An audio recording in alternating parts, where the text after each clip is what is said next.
రేపే ఎంతో శక్తివంతమైన వరలక్ష్మి వ్రతము. ఈ వరలక్ష్మి వ్రతం రోజున మర్చిపోకుండా 6 నుండి 8 గంటల లోపు ఏంటంటే గనక గుమ్మం పక్కన ఈ ఆకును పెడితే చాలు.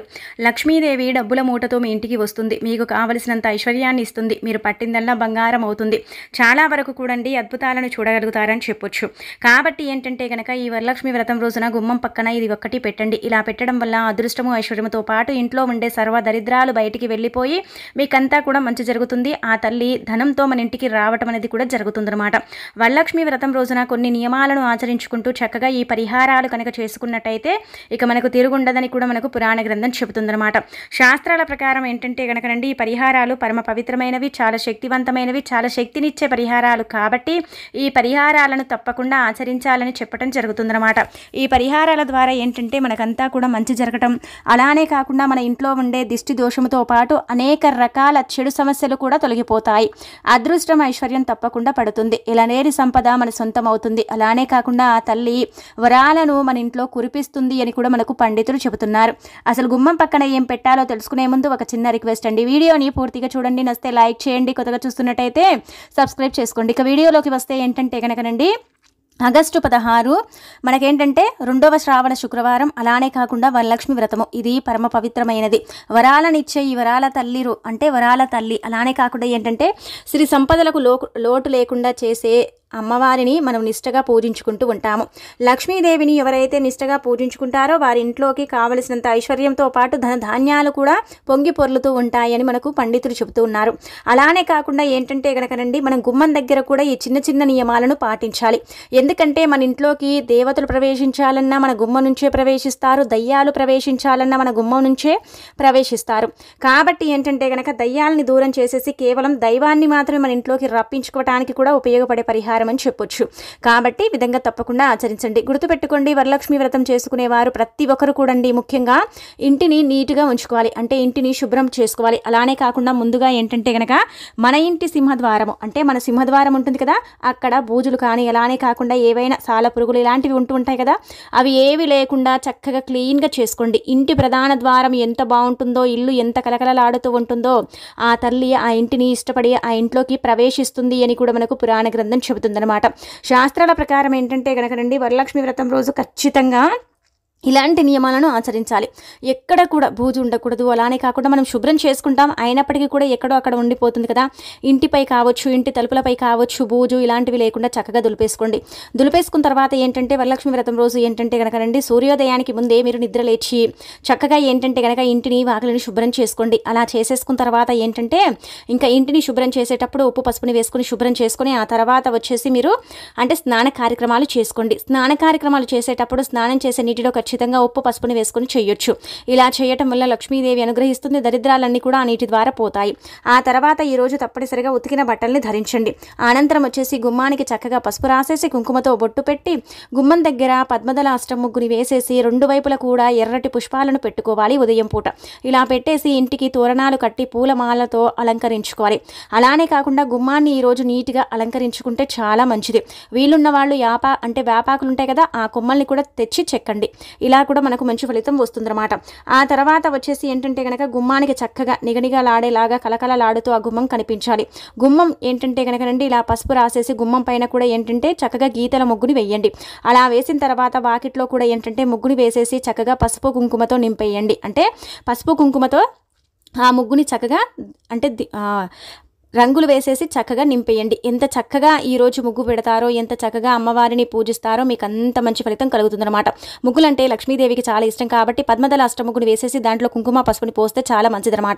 ఆ తర్వాత వచ్చేసి ఏంటంటే కనుకనండి మన ఇంటి అంటే డోర్ ఉంటుంది కదండి, ఆ డోర్ దగ్గర ఏంటంటే కనుక 2 తలుపులు ఉంటే 2 తలుపులపై, లేదంటే ఒక తలుపు ఉంటే ఒక తలుపుపై ఖచ్చితంగా స్వస్తి గుర్తు వేయండి. ఇలా వేస్తే చాలా వరకు కూడా లక్ష్మీదేవికి ఆహ్వానం పలికినట్టు అనమాట. ఇలా వేసేసుకుని ఏంటంటే ఇంకా ఇంటి పనులు అలా చేసుకోండి. వంటగదిని కూడా శుభ్రం చేసుకోండి. వంటగది స్టవ్ కావచ్చు, అన్ని కావచ్చు. మిగతా రోజుల కంటే కూడా ఈ రోజు క్లీన్గా ఉండేలాగా చూసుకోండి. ఇక ఆ తర్వాత ఏంటంటే కనుక గుమ్మం దగ్గర ఈ పరిహారం ఖచ్చితంగా ఆచరించండి. ఈ పరిహారం ఏంటంటే కనుక మనం చెప్పుకున్న సమయం 6 నుండి 8 గంటల లోపు. అంటే ఈ పరిహారం కనుక ఎవరైతే చేస్తారో వారికి ఉండే దరిద్రాలన్నీ కూడా పోతాయి. దిష్టి దోషముతో పాటు అనేక రకాల సమస్యల నుంచి వారు బయటపడగలుగుతారు. అష్ట ఐశ్వర్యాలు కలిగి వాళ్ళ ఇల్లు ఎప్పుడు కూడా తులతూగుతూ ఉంటుంది అని మనం చెప్పుకోవచ్చు. ముఖ్యంగా ఏంటంటే కనుక గుర్తుపెట్టుకోండి, ఇంటి గుమ్మం దగ్గర ఈ పరిహారం చేయటం వల్ల సిరులకు లోటు ఉండదు. ఆ తల్లి సిరి సంపదను మనకు ప్రాప్తం చేస్తుందన్నమాట. కాబట్టి మీరు ఏం చేయాలంటే కనుక ఒక తమలపాకుని తీసుకోండి, ఖచ్చితంగా తమలపాకునే తీసుకోవాలి. తీసేసుకుని గుప్పెడంత ఉప్పుని పోసేసి దాంట్లో నిమ్మకాయని 4 భాగాలుగా కట్ చేసి ఆ తర్వాత అందులో ఉప్పుని నింపి ఆ తర్వాత ఏంటంటే కనుక చిటికెడంత కుంకుమ పసుపుని పోసేసి దాన్ని తీసుకొచ్చుకొని గుమ్మం దగ్గర ఇంట్లో నుంచి కానీ లేదంటే బయట నుంచి కానీ పెట్టుకోండి. ఇలా పెట్టుకోవడం వల్ల ఏం జరుగుతుందంటే కనుక అమ్మవారు సంధ్యా సమయంలో ఇంట్లోకి ప్రవేశిస్తూ ఉంటారు. అలానే కాకుండా ఏంటంటే ఆ ఇల్లు దైవ అనుగ్రహంతో నిండిపోవాలి, దేవుడి యొక్క అనుగ్రహం ఖచ్చితంగా సంపూర్ణంగా ఇంట్లో ఉండాలి, ఆ తల్లి మా ఇంటికి రావాలి, మా ఇంట్లోనే తిష్ట వేసుకోవాలి, మాకు ఇబ్బంది ఉండకూడదు అనుకుంటారు కదా. అలాంటి వాళ్ళు ఈ పరిహారం చేయటం వల్ల ఏంటంటే చెడనేది ఆకర్షించదు, మంచి మాత్రమే మన ఇంట్లోకి ఆకర్షిస్తుంది, మంచి మాత్రమే మన ఇంట్లోకి రావడానికి అవకాశం ఉంటుందన్నమాట. అందుకే ఏంటంటే చక్కగా గుమ్మాన్ని ఈ విధంగా అలంకరించుకుని గుమ్మం దగ్గర ఈ పరిహారం చేస్తే చెడనేది రాకుండా ఉంటుంది. ఇక లక్ష్మీదేవి మన ఇంటికి పరుగున వచ్చేస్తుంది అనమాట. కావున ఏంటంటే ఈ విధంగా ఆచరించండి. ఇక ఆ తర్వాత వచ్చేసి ఇంకొకటి ఏంటంటే కనుకనండి ఈ చిన్న చిన్న నియమాలను పాటించుకోండి. అలాగే ఏంటంటే ఈరోజు గుర్తుపెట్టుకోండి, గుమ్మాన్ని తొక్కటం, గుమ్మంపై కూర్చోవటం అంటే బై మిస్టేక్లో కూడా కాలు కూడా తాకకుండా చూసుకోండి. ఎందుకంటే మనం తొందరలో పని చేసే హడావుడిలో కావచ్చు, లేదంటే మనము అంటే తెలియకనో కావచ్చు ఏంటంటే గుమ్మాన్ని తొక్కుతూ ఉంటాం కొన్ని సిచ్యువేషన్స్లో. ఈ రోజు ఎట్టి పరిస్థితుల్లో కూడా ఎవరైనా వచ్చి ఏదైనా ఇస్తే అంటే నార్మల్గా మనం ఏదైనా తెచ్చుకున్నా సరే, ఎవరైనా వచ్చినా సరే, లేదంటే పాలు ఇలా తీసుకుంటూ ఉంటాం కదా, అంటే పాల వాళ్ళ దగ్గర ఇలా మీరు గుర్తు పెట్టుకోండి, గుమ్మం అంటే మీరు లోపల ఉండి వాళ్ళు బయట ఉండి తీసుకోకండి, మీరు బయటికి వచ్చి పాలని తీసుకోండి. లేదంటే ఇంకా ఏదైనా సరుకులైనా సరే గుమ్మం లోపల నుంచి తీసుకోకండి, గుమ్మం బయటికి వచ్చి తీసుకోండి, సరిపోతుంది అనమాట. ఇక ఆ తర్వాత ఏంటంటే గుమ్మంపై కూర్చోవటాలు, నించోటాలు, తొక్కటాలు ఇలాంటివి అయితే చెయ్యకండి. ఇలా చేస్తే మాత్రం మీరు కోరి కష్టాలను తెచ్చుకున్న వారు అవుతారనమాట. ఇక అనంతరం ఏంటంటేనండి చక్కగా ఇలాంటి నియమాలను ఆచరించండి. ఆ తర్వాత వచ్చేసి ఏంటంటే ఇంట్లో మంచి వాసన వచ్చేలాగా చూసుకోండి, చెడు వాసన అస్సలు రాకూడదు. చెడు వాసన వస్తే అమ్మవారు ఒక్క నిమిషం కూడా మన ఇంట్లో ఉండదు. మనం ఎన్ని పూజలు చేసినా కానీ ఆ పూజలన్నీ కూడా వేస్ట్ అయిపోతాయి. కొంతమందికి ఏంటంటే కనుక సింకుల దగ్గర చెడు వాసన రావడం, అలానే కాకుండా సింకులో చెడు వాసన రావడం ఇలాంటివి మనం సర్వసాధారణంగా చూస్తాం. అందరూ బాగా చేసుకుంటారండి, చేసుకోరని కాదు, కానీ కొంతమంది ఏంటంటే కనుక చేసుకున్నప్పటికీ కూడా వస్తూ ఉంటుంది కదా. కాబట్టి ఏంటంటే అలాంటి చెడు వాసన రానివ్వకుండా చేయండి. అలానే కాకుండా ఈరోజు అమ్మవారికి ఇష్టమైన రంగులు ఉండే దుస్తులను కూడా ధరించండి. ఆ అమ్మవారికి ఇష్టమైన గాజులను కూడా వేసుకోండి. గుర్తుపెట్టుకోండి, మీ స్తోమతకు తగ్గట్టు మాత్రమే మీరు వరలక్ష్మి వ్రతాన్ని ఆచరించండి. ఏదో గొప్పలకు పోయి అప్పులు చేసి వరలక్ష్మి వ్రతాన్ని చేయాలని మనకైతే శాస్త్రాల్లో లేదు. ఏ స్త్రీ అయితే నిండు మనసుతో అమ్మవారిని పూజిస్తుందో ఆ తల్లి ఎప్పుడు కూడా ఆమెని అనుగ్రహిస్తూనే ఉంటుందని చెప్పడం జరుగుతుందన్నమాట. ఎవరి స్తోమతకు తగ్గట్టు వారు వరలక్ష్మి వ్రతాన్ని ఆచరిస్తారో వారికి తప్పకుండా లక్ష్మీదేవి అనుగ్రహాన్ని ఇస్తుంది. మనం అన్ని కూడా అండి షో అప్ చేసుకోకూడదు. అంటే మా దగ్గర ఇది ఉంది, మా దగ్గర అది ఉంది, మేము ఇలా చేసుకుంటాం, మేము అలా చేసుకుంటాము అంటే చేసేవాళ్ళు చేస్తారండి, కానీ వారికి అమ్మవారి అనుగ్రహం అనేది అంతగా ఉండదన్నమాట. కాబట్టి ఏంటంటే కనుక మన దగ్గర ఎంత ఉంది, మనం ఎంత చేసుకోగలుగుతాం, మన దగ్గర మన స్తోమతను బట్టి మాత్రమే మనం చేసుకోవాలి. మనం ఏంటంటే కనుక 10 రకాల పిండి వంటలు చేసి 15 రకాల పిండి వంటలు చేసి అమ్మవారికి పెట్టాల్సిన అవసరమే లేదండి. అమ్మవారికి ఇష్టమైన 3 నైవేద్యాలు చేసి మనం వరలక్ష్మి వ్రతాన్ని జరుపుకున్న ఆ తల్లి నిండు మనసుతో మనల్ని దీవిస్తుంది, మనకు కావలసినంత ఐశ్వర్యాన్ని ఇస్తుంది అనమాట. అలాగే కాకుండా ఏంటంటే 3 రకాల పుష్పాలు, 3 రకాల నైవేద్యాలు, లేదంటే 5 రకాల నైవేద్యాలు, 5 రకాల పుష్పాలు, పళ్ళు పలహారాలతో అమ్మవారిని పూజించుకుని చక్కగా అమ్మవారిని మనం ఏంటంటే చక్కగా అనుగ్రహించుకోవాలన్నమాట. ఆ తర్వాత ఏంటంటే కనుక వరలక్ష్మి వ్రతాన్ని ఇలాగే ఆచరించాలి, ఇలాగే ఆచరించకూడదని ఎక్కడా లేదు, ఏ శాస్త్రంలో కూడా లేదు. ఎవరికి తోచినట్టు వారు వరలక్ష్మి వ్రతాన్ని ఆచరించుకోవచ్చు. కానీ ఖచ్చితంగా ఏంటంటే కనుక పూజ గదిలో అంటే పూజలో అండి తప్పనిసరిగా ఉండవలసిన వస్తువులండి ఏంటంటే కనుక కుంకుమ, పసుపు, గంధము, అలానే కాకుండా అక్షంతలు. ఆ తర్వాత ఏంటంటే కనుకనండి అమ్మవారికి ఎంతో ఇష్టమైన ఆవు నెయ్యి, అలానే కాకుండా ఏంటంటే దీపము, ధూపము, అలాగే వచ్చేసి ఏంటంటే కనుకనండి కొబ్బరికాయ, ఆ తర్వాత వచ్చేసి పుష్పాలు, అలాగే వచ్చేసి అమ్మవారికి ఇష్టమైన చిట్టి గాజులు, పచ్చకర్పూరము, ఇవన్నీ కూడా అమ్మవారికి ఇష్టకరమైనవి ఖచ్చితంగా పెట్టుకోవాలన్నమాట. పసుపు కొమ్ములు కావచ్చు, వక్కలు కావచ్చు, అలానే కాకుండా తాంబూలంలో పెట్టే వస్తువులు ఇవన్నీ కూడా అమ్మవారి పూజలో తప్పనిసరిగా పెట్టుకోవాలి. గుర్తుపెట్టుకోండి, వారు 10 మందికి తాంబూలాలు ఇచ్చారని మన దగ్గర లేకపోయినా మనం 10 మందికి ఇవ్వాలని రూల్ ఏమీ లేదనమాట. మన దగ్గర ఇద్దరికి ఇచ్చే స్తోమతే ఉంది, ఇద్దరికే ఇవ్వండి. మీ దగ్గర ముగ్గురికి ఇచ్చే స్తోమత ఉంటే ముగ్గురికే ఇవ్వండి. కానీ తాంబూలంలో కూడా ఆడంబరంగా పెట్టాలని రూల్ లేదనమాట. 2 వక్కలు, 2 పసుపు కొమ్ములు, 2 తమలపాకులు, అలానే కాకుండా ఏంటంటే కనుక చక్కగా ఒక 5 మట్టి గాజులు, ఆ తర్వాత వచ్చేసి ఒక చిన్న రైక ముక్క, 2 అరటి పళ్ళను పెట్టేసి కూడా తాంబూలం ఇవ్వవచ్చు. అలా తాంబూలం ఇచ్చిన సరేనండి అమ్మవారు మనల్ని అనుగ్రహిస్తుందన్నమాట. కాబట్టి ఏంటంటేనండి గొప్పకు పోయి అప్పు చేసి మాత్రం ఈ పరిహారం అంటే సారండి ఈ పూజ మాత్రం చేయకూడదనమాట. ముఖ్యంగా లక్ష్మీదేవి ఏంటంటే కనుక పేదవారిని కూడా అనుగ్రహిస్తుంది, ధనవంతుల్ని కూడా అనుగ్రహిస్తుంది. ఎక్కడ కూడా ఏ శాస్త్రాల్లో కూడా చెప్పటం లేదండి.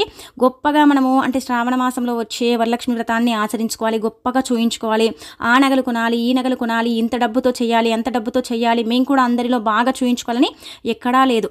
మీరు అంటే వరలక్ష్మి వ్రతంలో కనీసం ఒక నైవేద్యం పెట్టినా సరే ఆ లక్ష్మీదేవి సంతోషిస్తుంది.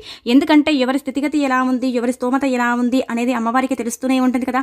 కాబట్టి మన స్తోమతకు తగ్గట్టు మనం ఇలా చేసుకుంటే సరిపోతుందన్నమాట. ఉన్న దాంట్లో తృప్తిగా సంతోషంగా చేసుకుంటే ఆ తల్లి కూడా మనని ఇష్టపడుతుంది, మనకు కావలసినంత అనుగ్రహాన్ని ఇస్తుందని చెప్పొచ్చు. ఇక ఆ తర్వాత ఏంటంటే కనుకనండి ఇంట్లో చెడు వాసన రాకుండా మంచి వాసన వచ్చేటట్టు, అలానే కాకుండా ఏంటంటే లక్ష్మీదేవి అనుగ్రహం కలిగేటట్టు, ఆ అమ్మవారు మనకు కావలసినంత ఐశ్వర్యాన్ని ఇచ్చేటట్టు ఈ పరిహారం గుమ్మం దగ్గర చేయండి. గుర్తుపెట్టుకోండి, ఆ పరిహారం దరిద్రాలను తొలగించి, ఇబ్బందులను తొలగించి, ఎలాంటి బాధ లేకుండా, ఇబ్బంది లేకుండా చేస్తే ఇంట్లో సుఖ సంతోషాలను నింపితే ఈ పరిహారం ద్వారా ఏంటంటే కనుక లక్ష్మీదేవి ఎక్కడున్న పరుగున్న డబ్బుల మూటతో ఇంట్లో అడుగు పెడుతుందన్నమాట. ధనానికి సంబంధించిన సమస్య తీర్చేసి ధన ద్వారాలను తెరిపించి ధనం ఏదో ఒక రూపంలో మన ఇంటికి వచ్చేలాగా చేస్తుంది. ఈ పరిహారానికి అంత ప్రాధాన్యత ఉంటుందని చెప్పుకోదగ్గ విషయం అనమాట. కాబట్టి ఏంటంటే కనుకనండి ఇంటి గుమ్మం ఎంత చక్కగా ఉంటుందో అలానే కాకుండా ఇంట్లో మనుషులు ఎంత అంటే మంచి మనసుతో ఉంటారో ఆ ఇంటిని లక్ష్మీదేవి ఇష్టపడుతుందన్నమాట. కాబట్టి మీ గుమ్మం దగ్గర ఖచ్చితంగా ఇది చల్లండి. ఇది చల్లితే మీకు తప్పనిసరిగా మంచి జరుగుతుందని చెప్పొచ్చు. ఇలా ఇది చల్లటం వల్ల ఏంటంటే అష్ట ఐశ్వర్యాలు కలుగుతాయన్నమాట. భోగ భాగ్యాలతో మీ ఇల్లు తులతూగుతూ ఉంటుంది. మీకు తరగని ఐశ్వర్యంతో పాటు సంపాదన కూడా పెరుగుతుంది. అలానే ఇది చల్లుకోవడం వల్ల ఏంటంటే మీ ఇంటిపై ఏదైనా చెడు కన్ను ఉన్నట్టయితే దాని నుంచి కూడా మీరు బయటపడగలుగుతారు. మానవుడి యొక్క జీవితంలో ఉండే కష్టాలు, ఇంటి పరంగా ఉండే ఇబ్బందులు కావచ్చు, ఇంట్లో జరిగే కొన్ని రకాల గొడవలు, సమస్యలకు ఇబ్బందులు అధికంగా వస్తూ ఉంటాయి కదా, అలాంటి వాటిని తొలగించుకోవడానికి పరిహారం అనేది ఉపయోగపడుతుందన్నమాట. కాబట్టి ఏంటంటే కనుక చక్కగా వరలక్ష్మి వ్రతం చేసుకునే ముందు కూడా మనం గుమ్మం దగ్గర ఇది చల్లుకోవాలి. అంటే అమ్మవారికి అంటే మనం పూజ కార్యక్రమాలను చేసుకున్న తర్వాతే కదా లక్ష్మీదేవి మన ఇంట్లోకి వస్తుంది. కాబట్టి ఏంటంటే కనుక రండి గుర్తుపెట్టుకొని మీరు ఉదయం పూటనైనా సరే ఆచరించండి, లేదంటే సాయంత్రం పూట మీ వీలుని బట్టి కూడా మీరు ఆచరించుకోవచ్చు. అలా చేసినా మీకైతే ఫలితం వస్తుంది. ఎలా చేసినా కానీ మీకైతే ఫలితం అనేది రావటం మీ కళ్ళతో మీరు చూసి ఆశ్చర్యపోతారని కూడా మనకు పండితులు చెబుతున్నారన్నమాట. కావున ఈ విధంగా ఏంటంటే పరిహారం చేయండి, చక్కగా ఫలితం వస్తుంది. మీ జీవితం మారిపోయి లక్ష్మీదేవి మీ ఇంట్లో తిష్ట వేసుకుని కూర్చొని మీకు కావలసినంత సంపద మీ సొంతం చేస్తుందని కూడా మనకు పండితులు చెప్తున్నారన్నమాట. ఈ చిన్న పరిహారం మనకి ఎన్ని లాభాలను తెచ్చిపెడుతుందంటే కనుక ఐశ్వర్యాన్ని పెంచుతుంది, ధనాన్ని తరగకుండా చేస్తుంది, అమ్మవారు మన ఇంట్లోనే స్థిరంగా ఉండేలాగా చేసుకుంటుంది. అలానే కాకుండా ఏంటంటే సిరి సంపదలకు ఎలాంటి లోటు లేకుండా కూడా చేయడానికి ఉపయోగపడే పరిహారం అనమాట. కాబట్టి ఏంటంటే కనుక చక్కగా గుమ్మం దగ్గర ఇది తప్పనిసరిగా చల్లండి. అసలు ఏం చల్లాలనేది ఇప్పుడు మనం తెలుసుకుందామండి. మనం ఏంటంటేనండి ఇక్కడ చూస్తున్నారు కదా, ఇవన్నీ వస్తువులు కూడా కావాలన్నమాట. ఈ రోజు ఏంటంటే కనుక మీరు ఉదయం పూటే ఇది చల్లుకోవచ్చు. వీరు లేకపోతే సాయంత్రం పూట చల్లండి, సరిపోతుందన్నమాట. ఇక్కడ చూపించే విధంగా ఒక గ్లాసులో మంచినీటిని తీసుకోండి. మంచినీళ్ళను మాత్రమే తీసుకోవాలి. ఇలా తీసేసుకుని ఆ తర్వాత ఏంటంటే కనుక కర్పూరం పొడి, ఏ కర్పూరమైనా పర్వాలేదు కానీ కర్పూరాన్ని మాత్రం ఖచ్చితంగా తీసుకోండి. ఆ తర్వాత వచ్చేసి కుంకుమ పసుపుని తీసుకోండి. అనంతరం వచ్చేసి ఏంటంటే కనుక అత్తర్ అనమాట. అత్తర్ అనేది నార్మల్గా ఈ రోజు మీరు ఖచ్చితంగా తెచ్చుకోవాలి. ఇది తెచ్చుకుంటే లక్ష్మీదేవి మీ ఇంట్లో ఉంటుంది, మీ ఇంట్లో తిష్ట వేస్తుంది, మీకు కావాల్సినంత అనుగ్రహాన్ని ఇస్తుంది. ఎందుకంటే ఈ అత్తర్ అనేది మంచి వాసనను కలిగి ఉంటుంది కదా, సువాసనను కలిగి ఉండే అత్తర్ అనమాట. ఈ సువాసన అంటే అమ్మవారికి చాలా ఇష్టం. ఇందులో మనకు ఎన్నో రకాలు దొరుకుతాయి కానీ అన్ని తెచ్చుకోకూడదు అనమాట. మనం ఏంటంటే నార్మల్గా ఏంటంటే కనుక గులాబీ పూలది కావచ్చు, లేదంటే మల్లెపూలది కావచ్చు, మీకు నచ్చింది మీరు తెచ్చుకోవచ్చు అనమాట. మీరు ఏం చేయండి అంటే కనుక ఒకవేళ మా దగ్గర అత్తర్ లేదండి, మేము తెచ్చుకోలేదండి అనుకుంటారు కదా, అలాంటి వాళ్ళు రోజ్ వాటర్ని తీసుకోండి. రోజ్ వాటర్ అందరి దగ్గర ఉంటుంది కదా, అది తీసుకోవచ్చు. కానీ రోజ్ వాటర్ కంటే కూడా అండి గుర్తుపెట్టుకోండి, మనకైతే ఈ అత్తరే ఫలితాన్ని ఇస్తుందండి. ఎందుకంటే 2 చుక్కలు చల్లితే 1 కిలోమీటర్ దూరం కూడా మనకు వాసన వస్తుందన్నమాట. ఒక 6 చుక్కలు వేసుకొని చల్లితే మాత్రం ఒక 10-20 అడుగుల దూరం కూడా మనకు వాసన రావడానికి అవకాశం ఉంటుందన్నమాట. ఎందుకంటే ఇది అంత మంచి అంటే టైము ఎక్కువ సమయం కూడా మనకి ఏంటంటే కనుక ఈ వాసన వచ్చేలాగా చేస్తుంది. అలానే కాకుండా ఏంటంటే కనుక ఉదయం చల్లితే సాయంత్రం వరకు అలాగే వస్తుంది. ఒకవేళ మనం బట్టలకు పెట్టుకుంటే 3-4 రోజుల వరకు కూడా ఆ బట్టలలో ఆ వాసన అలాగే ఉంటుంది. ఉతికినా కూడా ఈ వాసన అనేది పోదండి. అంత వాసనను కలిగి ఉంటుందన్నమాట. అంత మంచి వాసనను కలిగి ఉంటుంది సెంట్ అని చెప్పొచ్చు. కాబట్టి ఏంటంటే కనుక ఈ అత్తర్ని మీరు తెచ్చుకోండి. అత్తర్ అంటారు, సెంట్ అంటారు, ఇత్తర్ అంటారు, రకరకాలుగా పిలుస్తూ ఉంటారు. ఇది మనకు పూజా స్టోర్స్లో, బ్యాంగిల్ స్టోర్స్లో ఎక్కడైనా సరే లభిస్తుంది. కాబట్టి ఏంటంటే కనుక చక్కగా తెచ్చుకొని ఈ విధంగా మీరు ఏంటంటే పరిహారం చేయండి. ఇలా పరిహారం చేయడం ద్వారా ఏంటంటే చాలా చాలా మంచి రిజల్ట్ అనేది వస్తుంది. అది చూసి మీరు ఆశ్చర్యపోతారు. అలానే కాకుండా ఏంటంటే బ్రహ్మాండమైన ఫలితాలతో మీ జీవితం అనేది కూడా మారిపోవడానికి అవకాశం ఉంటుందన్నమాట. ఇలా మంచినీళ్ళని తీసుకుని గాజు గ్లాస్ కావచ్చు, గిన్నె కావచ్చు, ఏదైనా పర్వాలేదు, అంటే బౌల్ అండి. ఇలా లేదంటే చిన్న గ్లాస్ని తీసుకోండి. టీ గ్లాస్ ఉంటుంది కదా, అదైనా సరే తీసుకోండి. తీసేసుకుని అందులో ఒక 2-3 స్పూన్ల నీళ్లు, మంచి నీళ్లు పోసేసి 7 లేదా 8 చుక్కల అత్తరు, ఆ తర్వాత చిటికెడంత కుంకుమ, పసుపు, అలానే కర్పూరం పొడి ఇవన్నీ కూడా కలుపుకోవాలన్నమాట.